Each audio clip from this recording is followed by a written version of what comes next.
The internet, smartphones, and social media, the impact they have on children is never far from the thoughts of parents and teachers. But are we really facing what some experts call a cyber pandemic? Well, a new report believes we are. It found that over half of 8 to 12-year-olds are exposed to cyber risks, such as cyberbullying, fake news, and online sexual abuse. The number of those at risk rises in countries undergoing rapid digital transformation. 71% in Egypt, the same percentage in Indonesia and in the Philippines. The figure is 73%. And by 2020, it estimated that over 725 million children aged from 8 to 12 will be online, and more than 90% of these will be from those countries experiencing that rapid rate of digital penetration. And those countries are where cyber risks are greatest.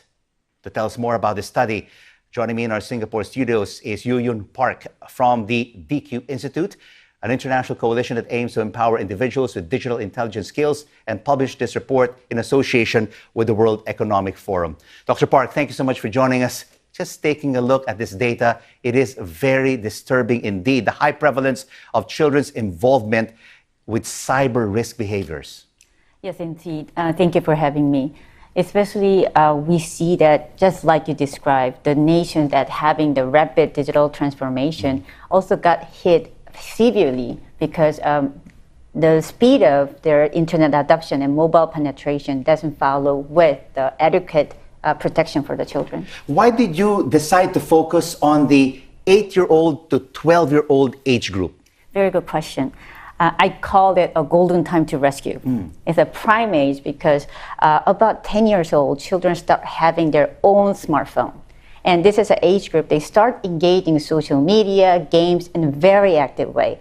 At the same time, in developmental stage, there are the age group, they start form the digital habit as well as sense of normality. So whatever they do in this age group will leave the long-lasting impact on their identity, relationship, and development. So this is the right time for us to intervene. And what we say is like a driving. Before you have a car, you know how to drive the car safely. At the same time, before you engage with the digital media and social media, you know how to use it safely and respectfully. Dr. Park, these days, parents of these children from 8 to 12 years old, we live in a very busy world, and these smartphones, these technology gadgets basically give them the opportunity to view videos, to be exposed to a video world that a lot of us did not experience in the past.